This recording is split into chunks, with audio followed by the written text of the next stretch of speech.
కీర్తనల గ్రంథము 4వ అధ్యాయము. నా నీతికి ఆధారముగు దేవా, నేను మొరపెట్టునప్పుడు నాకుత్తరమిమ్ము. ఇరుకులో నాకు విశాలత కలుగజేసిన వాడవు నీవే. నన్ను కరుణించి నా ప్రార్థన అంగీకరించుము. నరులారా, ఎంతకాలము నీ గర్వమును అవమానముగా మార్చెదరు? ఎంతకాలము వ్యర్థమైన దానిని ప్రేమించెదరు? ఎంతకాలము అబద్ధమైన వాటిని వెతకెదరు? యెహోవా తన భక్తులను తనకు ఏర్పరచుకొనుచున్నాడని తెలుసుకొనుడి. నేను యెహోవాకు మొరపెట్టగా ఆయన ఆలకించును. భయము నుండి పాపము చేయకుడి.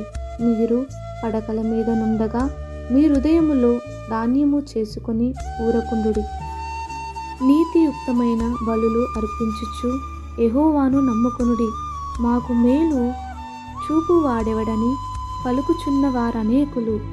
యెహోవా, నీ సన్నిధి కాంతి మా మీద ప్రకాశింపజేయుము.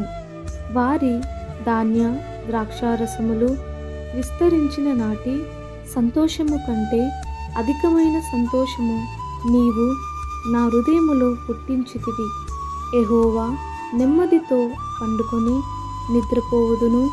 నేను ఒంటరిగా నుండినను నీవే నన్ను సురక్షితముగా నివసింపజేయుదువు.